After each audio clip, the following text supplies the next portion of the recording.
We have what some are calling a national security issue. Others are saying it was a mistake.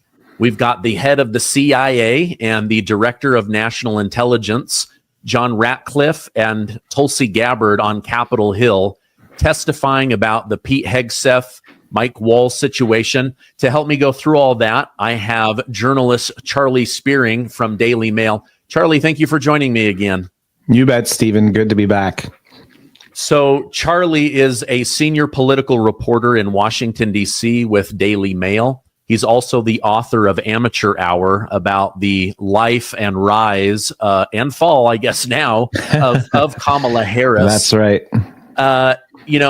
There's this story going around on X. You've written about it extensively on Daily Mail with Pete Hegseth and Mike Walls and Steve Miller discussing national security issues, whether now is the time to make a move. Do they agree or disagree with President Trump? Give my audience some background on what is going on with these signal messages in Washington, D.C. Yeah, it's a pretty extraordinary situation where you have, I think it's as many as 18 people on the president's national security team communicating in a Signal chat. And I don't know if you use Signal, Stephen, but it's an app that is supposed to be more secure than typical SMS texting. When you send texts, they only appear for a short time before they're deleted and disappear. So this is kind of a thing that everyone in Washington uses this app because it's a slightly more secure way to have communications without people screenshotting and sharing your stuff, or without archiving it and being able to go back and look at these old texts and use them against your enemy. So a lot of people, like Jasmine Crockett, Democratic representative, was just talking this weekend about how everybody on Capitol Hill, all of the Democrats, House Democrats on Capitol Hill, are part of a very large group chat where they share gossips and rumors about stuff going on the Hill, and encouraging everyone, get on Signal because that's the best way to communicate. So it's a very popular app used to communicate on these situations. And in this case, it was, the biggest figures in the entire administration all communicating on this thread. And what's interesting is that oftentimes a lot of the actual communications part is being run by a staffer for the vice president or a staffer for Pete Hegseth. It's unclear whether it's they're identified in the chat as Pete Hegseth, Mike Walls, J.D. Vance, etc. But it's unclear exactly whether it's the person himself or a staffer communicating for the person.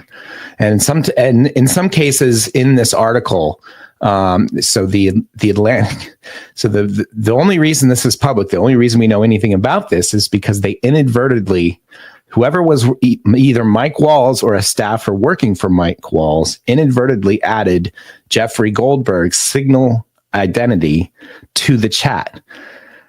And so that allowed an unprecedented access to this long list of White House officials all talking about this military strike against the Houthis in Yemen. And that's why we're in this situation today, is he ultimately preserved the chat somehow, probably took photos of his actual phone before they disappeared, and ultimately decided to publish details of this chat in a very cautious manner on Monday, really sort of kicking off this entire week's news cycle and really giving Democrats a chance to finally attack the Republicans for using this chat to discuss, very incredibly sensitive military strike, but also being haphazard with communications and classified material. That's kind of the ongoing back and forth we saw today in Congress. Okay. But as you say, Democrats are using it, Republicans are using it. Sounds like the White House is using it. I'll come back to what Tulsi Gabbard and John Ratcliffe of the CIA had to say about it. But okay, from a journalist perspective, if you're added to the president's cabinet, and I mean, you're like stealth mode in there, right? Like, and you don't have security clearance. You haven't gone through the vetting process of Congress like these other people. Shouldn't that person have said, "Hey, I'm on the wrong chat thread, pull me off," instead of secretly stealth mode taking screenshots in order to share this story? Your thoughts as a journalist?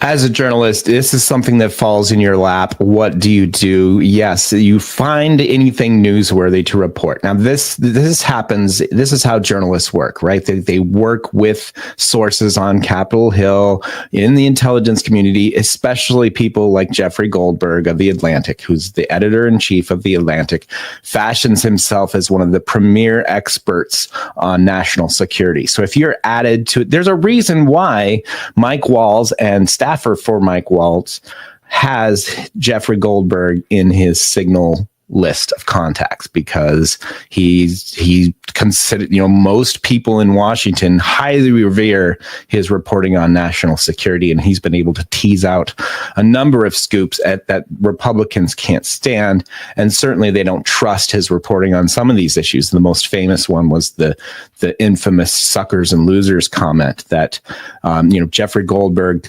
cited unnamed military sources who told him that the president had referred to fallen soldiers as quote suckers and losers.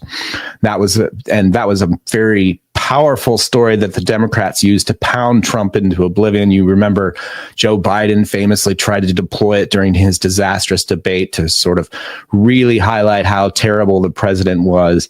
Even while every source on the record who has ever been around President Trump denied that story was real, and found it quite so many people called that story into question. So it's understandable why the administration is very furious that this happened.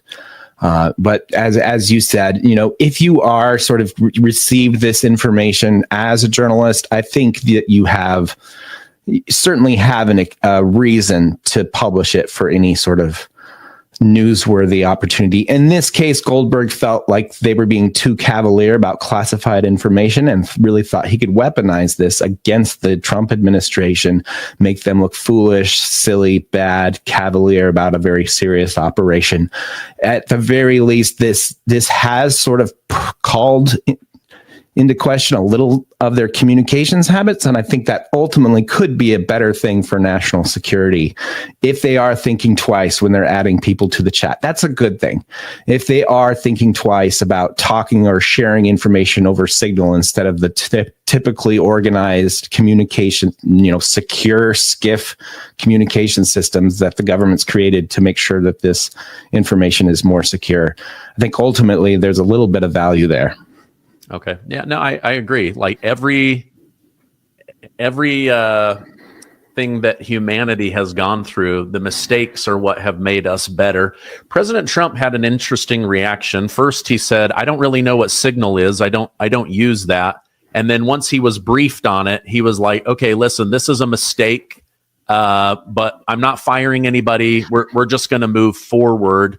Do you see this as something where the Democrats will try to make a mountain out of a molehill, or do you think that they'll move on to the next thing? Because right now they don't have a lot of wins. Like they're looking for any opportunity. This Goldberg guy, obviously, like if I had been put into this chat liking Donald Trump, voting for Donald Trump, I might have reacted different than someone who's against Donald Trump, previously spread a very malicious rumor about President Trump. Your thoughts on that? Well, it's interesting because the information that Goldberg shares shows that, J.D. Vance in the chat advising caution, even questioning whether or not the president had been properly briefed about this operation and whether it fits within his foreign policy. Very interesting take for Vance to have to be the more cautious one.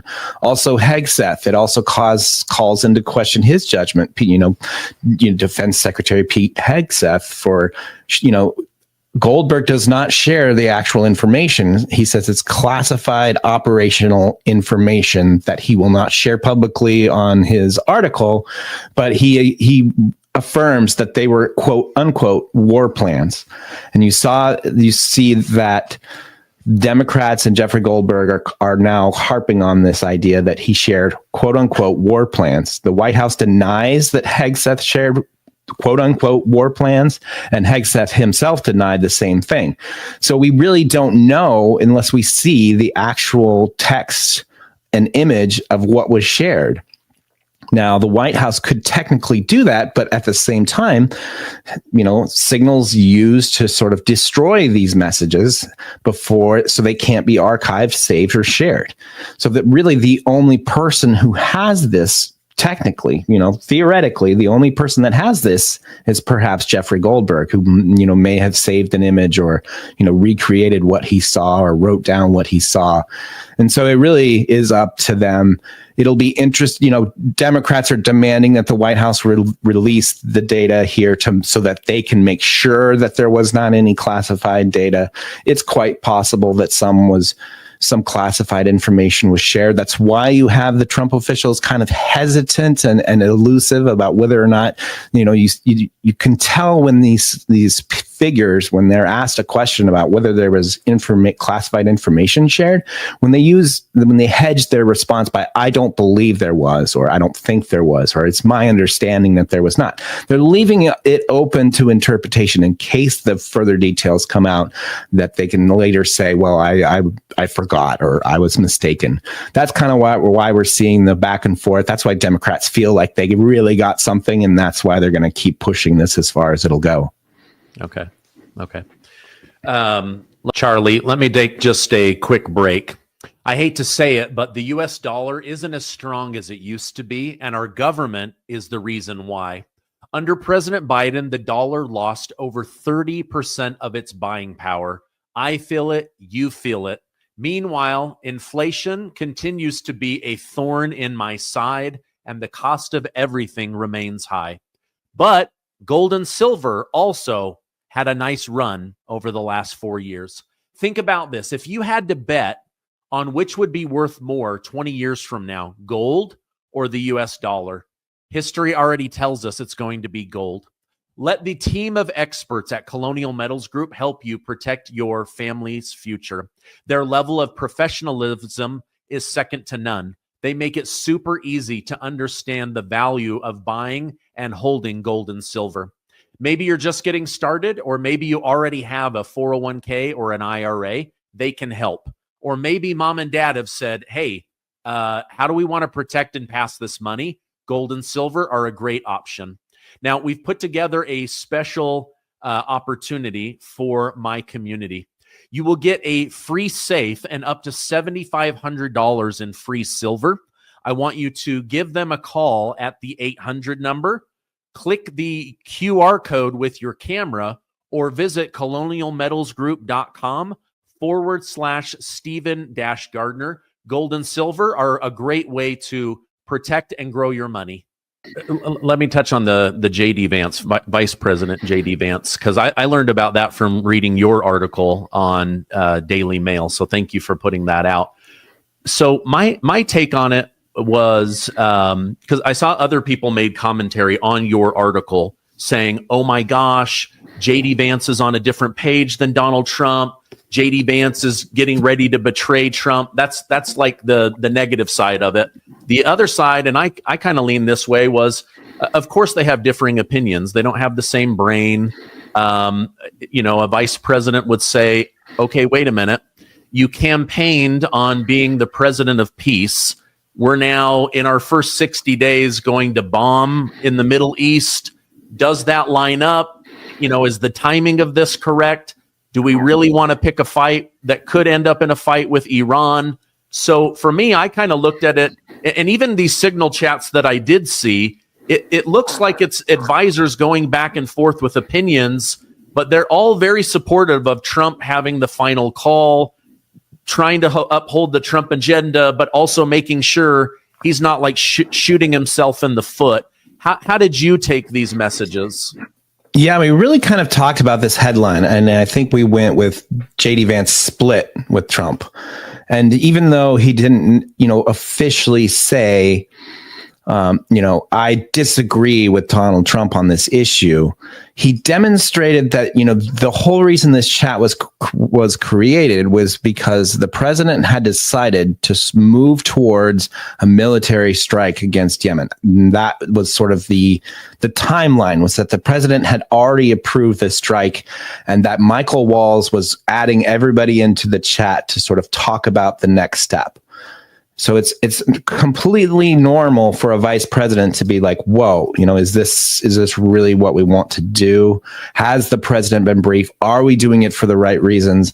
And then he specifically says, and this is what's interesting, he's like, I understand why you guys are all in favor of this. However, let me just get my opinions out here so that they're said. And he specifically says, I'm not going to make this public.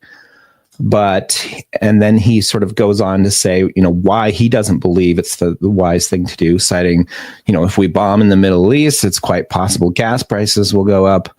And also he talks about the difficulty, or, why are we doing this for the sake of, European shipping lanes in the Red Sea, when actually this is not sort of America first. I'm sort of translating that. That's not the actual words, but that was kind of the sense that I got from the information.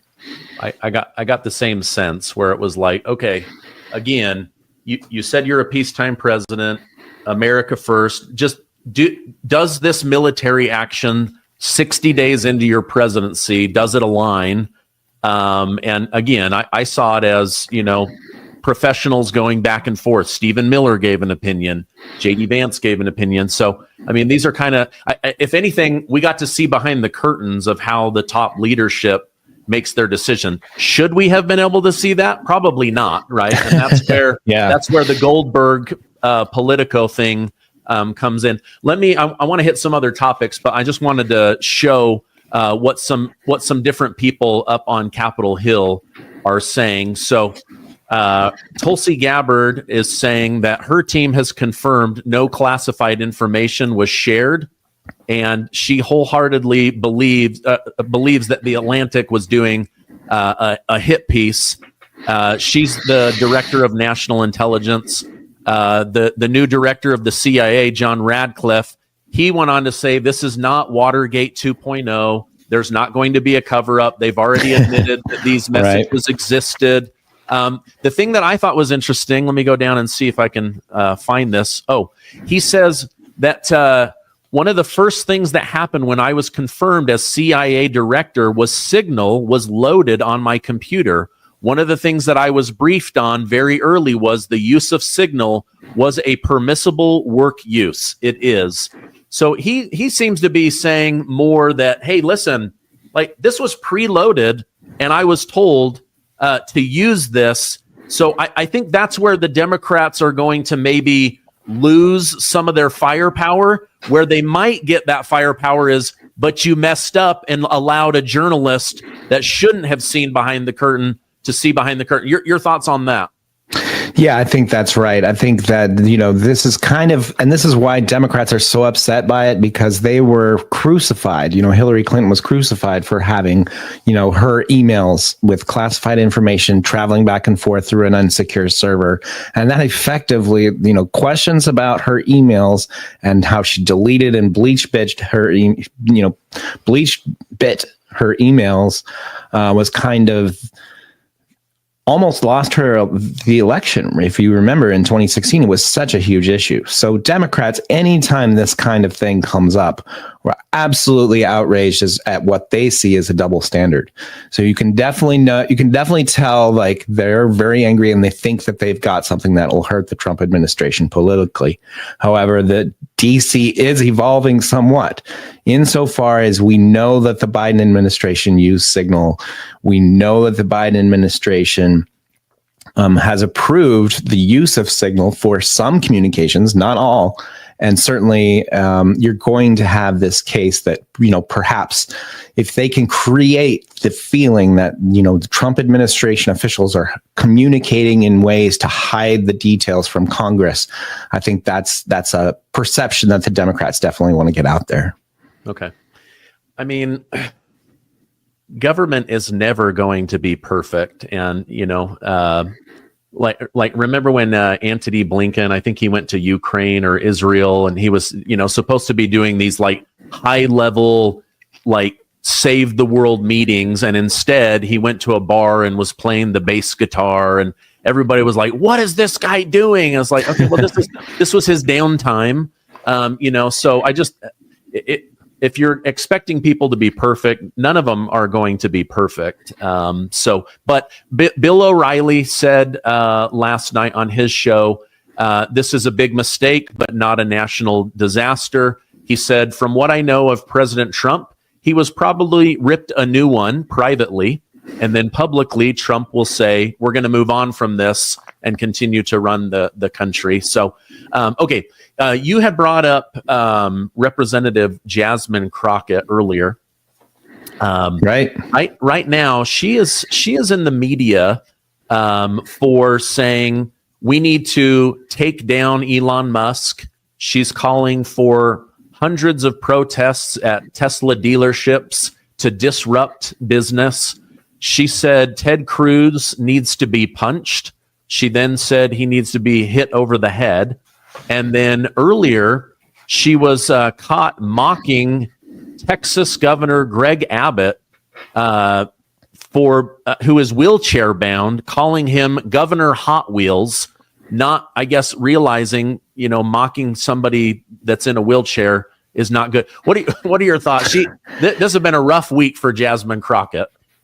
Right. It's really not a good look to be mocking a person in a wheelchair, but she's doing it at a place where she believes that it's safe to sort of get out here and be edgy. She's speaking at a Los Angeles dinner of the Human Rights Campaign. This famously advocates for equal treatment for LGBT people and transgender people, and sort of that's their focus. So she really, I don't know why she felt that this was, under the guise of equality and of opportunity, that she would choose this place to make fun of governor, of the Texas governor. I think it's a familiar nickname. This is one of those nicknames that you hear behind the scenes, people joking, especially Democrats, joking darkly about his time in a wheelchair, this tragic accident that happened to him when he was just a young man jogging in Texas. It's a very tragic story, and also a very rewarding story, because he has sort of overcome these odds to have a successful political career. The governor of Texas, very powerful position that Democrats continue raging against. So very bad look for Jasmine Crockett, but it's one that Crockett is, very focused on emphasizing her ability to get on the cutting edge, to be the most edgy, the most uncensored Democrat, and perhaps, the next giant truth teller that's going to lead the Democrats out of the wilderness. During this speech, she says, we are the people who are going to save ourselves. We can't look to the media. We can't look to Kamala Harris anymore. We can't look to any other leaders. We have to step up and save ourselves, save the Democrats. And so that's kind of her strategy. A lot of other Democrats are kind of trying this out, the more uncensored, freewheeling, unscripted type politician to sort of build more followers and make a bigger impact on the party that's really struggling right now to find their way out of the wilderness. Yeah. Okay. That's an interesting insight. Yeah. He was out jogging, age 26. A tree falls over on him and he ends up paralyzed. Now he's the governor of the 11th largest economy in the world, last I checked. So big deal. Sorry, it's a big deal, not big deal as in negative. So one thing about Jasmine Crockett is, President Trump is famous for giving people nicknames. And so maybe she felt like, as you said, in a safe place. The most common nickname that Trump uses is Pocahontas for Senator Elizabeth Warren. And I think a lot of Republicans feel it's okay to to do that because she knowingly lied about her Native American heritage. And I think that's why that nickname stuck. But I'm not a big fan of the name calling. I don't personally have an FJB flag, at my house or anything like that. But, sometimes this stuff arises like the, FJB or calling President Biden Brandon when, obviously, I think it was a NASCAR, they're yelling, F Joe Biden. And the reporter says, I think they're saying go Brandon, and boom, a whole movement kicks off, something like that. Do you think that maybe Jasmine Crockett is going, okay, Hakeem Jeffries is teased as being the Temu version of Obama. He's a little bit milquetoast. His biggest weapon right now is your groceries are still high, but they were high under Biden, not, so maybe she's saying, I need to do what AOC did, which was get out there, use my mouth to grab attention and different things. Do you think that maybe there's some of that where she's disappointed in senior leadership, but she's maybe taking a note out of the playbook of AOC? Right. You see these it's a product of two things. One, you have Democrat strategists who were just paid a lot of money, who lost an election, who are desperately trying to reset and retool their messaging, their entire system. Like, how do we communicate better? You see a lot of Democrats talking about what is the best way to communicate. AOC is definitely on top of the list for someone who uses social media comfortably in a way that's not cringe or seen as inauthentic or fake. So people sort of look to her to the future, and others decide to just be more controversial, to grab these headlines, these moments, to create these videos that go viral because you're being uncensored, irreverent, and hopefully being authentic. I noticed during this speech, Crockett says, I'm going to go off script now, and immediately looks down at her paper and starts reading, and then looks up to both teleprompters. You're going to see this a lot in the Democrat Party where they're desperate to get off script, but they also really care about making sense and going viral. So you're going to keep seeing Crockett has clearly chosen to be the most controversial person possible. And I think that we saw Don Lemon and some other people, Democrats, that are responding to this, urging her to do more. And when you gain that kind of credibility as someone who can create a viral moment and go viral for, she's cursing. She cursed several times during that speech, on purpose. And we kind of saw this a little bit with Kamala Harris, when she was sort of dropping F-bombs to sort of carve her way into this idea that she was somehow an unscripted politician. Never really worked for her, but we certainly see it generating a lot of heat for Representative Crockett.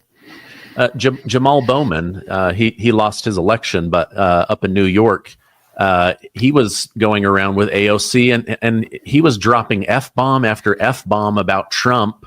And I feel like, I don't personally curse very often, but I find sometimes when people feel like they're not being heard or their message isn't getting out, they'll use swearing to try to, I don't know, like bullet points, exclamation points on an issue or something. But I've wondered in politics if maybe they should, on both sides, keep a little bit more decorum.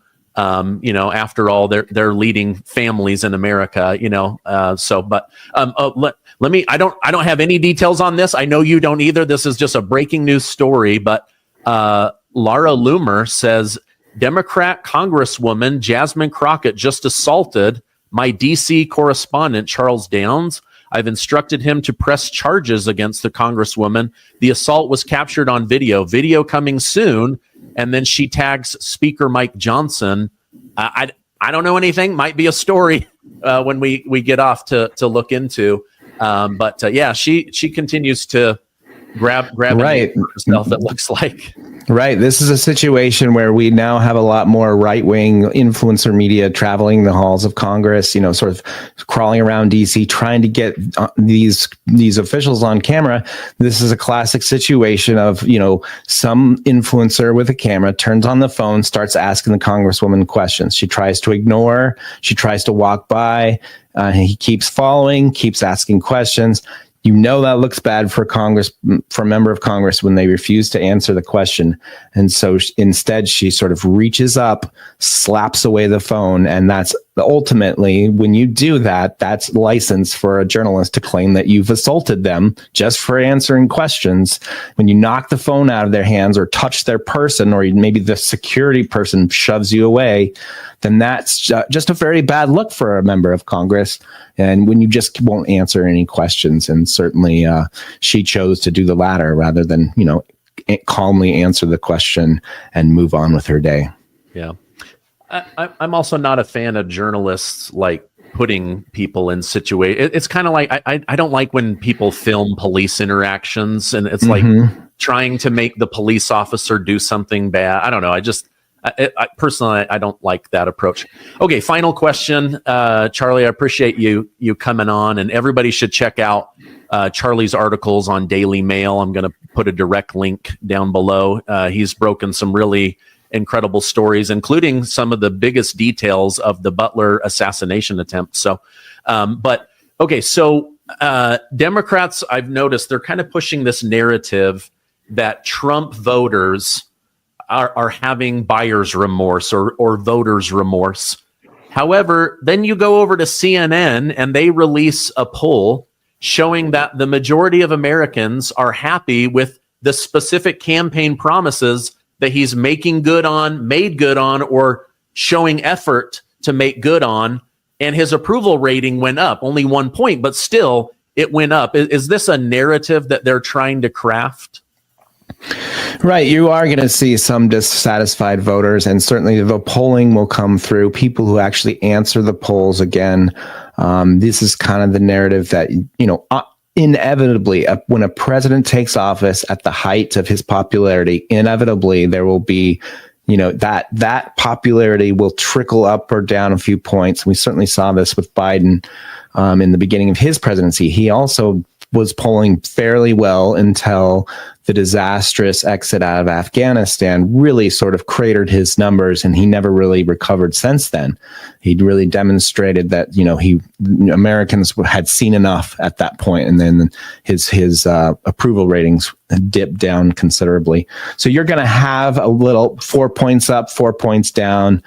Americans reacting to high prices, Americans reacting to the uncertainty of tariffs. That certainly has spooked Americans somewhat. But at this point, there's no, you can imagine that next week there'll be a polling story that, shows the president's, ratings dip a little further, and they'll attribute it to the signal scandal. But it certainly isn't. I don't think that that's one that's going to really move the needle that much for Democrats and against President Donald Trump.